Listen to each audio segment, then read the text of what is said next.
Arif, break पे जाने से पहले जैसे हम बात कर रहे थे मुमकिनात के ऊपर,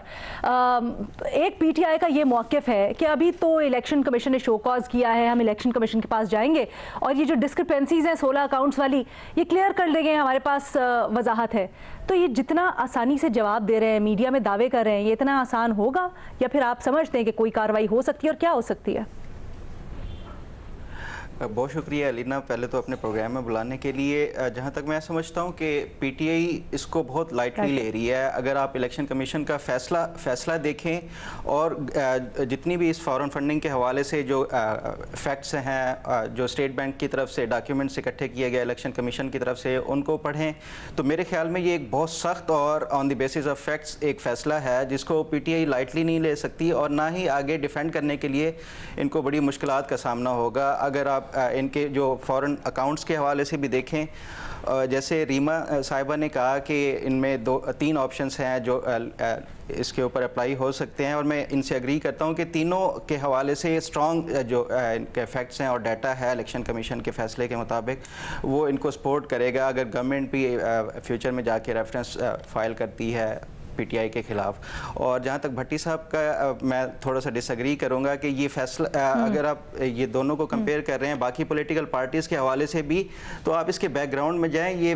जो पीटीआई की फॉरेन फंडिंग का केस है वो 2014 में उनकी ही पार्टी के एक मेंबर ने चैलेंज किया था इलेक्शन कमीशन में, जबकि जो दूसरी पार्टी हैं पीपल्स पार्टी और मुस्लिम लीग नून के हवाले से फॉरेन फंडिंग का केस है वो 2017 में फाइल हुआ इलेक्शन कमीशन में, 3 साल बाद इस केस के। तो उसके ऊपर भी इलेक्शन कमीशन को नो डाउट इस पे काम करना चाहिए। उसी जल्दी तो मैं नहीं कह सकता क्योंकि इस फैसले को भी 8 साल लग गए इस मुकम्मल होते हुए, लेकिन उसमें भी एक जो इलेक्शन कमीशन को काम ऐसा करना चाहिए जो नज़र आना चाहिए ताकि वो जो पीटीआई का इस पे एतराज़ है वो भी दूर हो सके। और इसमें दूसरी बात जो मैं एक हाईलाइट करना चाहता था कि ये जो फॉरेन फंडिंग में इसमें काफ़ी कॉन्फ्लिक्ट ऑफ इंटरेस्ट भी हैं, जैसे कि एक इलेक्शन कमीशन के फैसले में नहीं है। रिसेंटली जब ये स्टेट बैंक ने अपना डाटा इशू किया था तो उसमें एक थे मुमताज़ मुस्लिम साहब जिन्होंने $24,000 कंट्रीब्यूट किया था पार्टी फंडिंग में। बाद में ये पता चला कि जो एक लग्जूरियस होटल था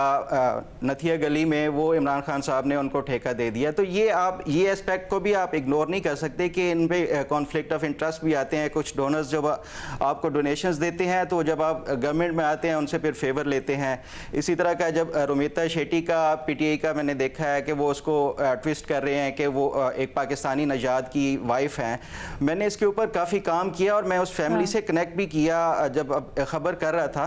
तो इस पे जब जैसे ही मैंने डिग आउट किया, वो रोमिता शेट्टी साहिबा या जो नासिर अजीज़ साहब हैं वो सिर्फ अमेरिका में बिजनेस नहीं कर रहे बल्कि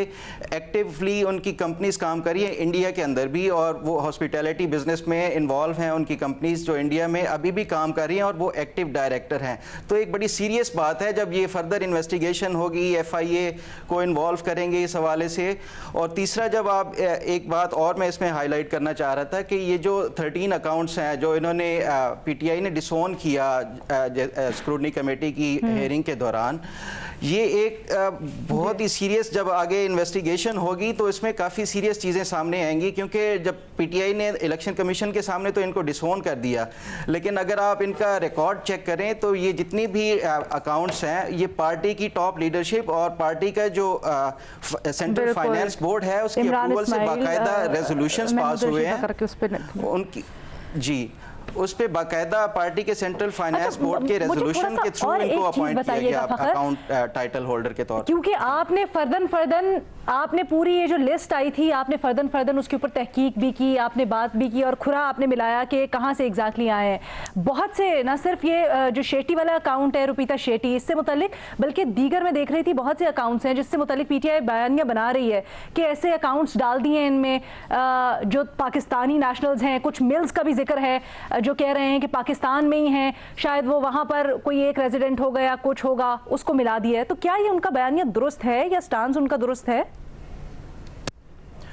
देखिए ये जो 34 इंडिविजुअल्स का जो फॉरेन नेशनल का इलेक्शन कमीशन में अपना वो फैसले में दिया है, जहां तक मैं जो मेरी बात हुई और उससे, तो इन्होंने इलेक्शन कमीशन ने नादरा के डाटा से भी इनका रिकॉर्ड चेक किया है। अब इसमें एक एस्पेक्ट ये होता है कि अगर आप ड्यूल नेशनल हैं, आपके पास पाकिस्तान की भी शहरियत है, उसके अलावा अमेरिका या यूके जहाँ भी आप रह रहे हो वो भी शहरियत है, तो वो फिर एक पाकिस्तानी का आप उसको कॉन्टेक्स्ट में दे के कि वो एक पाकिस्तानी नेशनल ने उसमें डोनेशन दिया है। लेकिन अगर आप सरेंडर कर चुके हैं, कोई भी इंडिविजुअल है जो पाकिस्तानी नेशनलिटी सरेंडर कर चुका है, तो वो बेशक उनका कोई फैमिली पाकिस्तान में रह रही हो या उनका बैकग्राउंड वो पाकिस्तानी हो, लेकिन वो अब उनके पास सिर्फ अमेरिका की या यूके की या किसी भी मुल्क में वो रह रहे हैं, तो वो सिर्फ उनके ही शहरी कंसीडर किए जाएंगे। ये भी अब फर्दर जब इन्वेस्टिगेशन होगी, फेडरल गवर्नमेंट अगर इसके ऊपर पीटीआई के खिलाफ लेकिन मसला ये है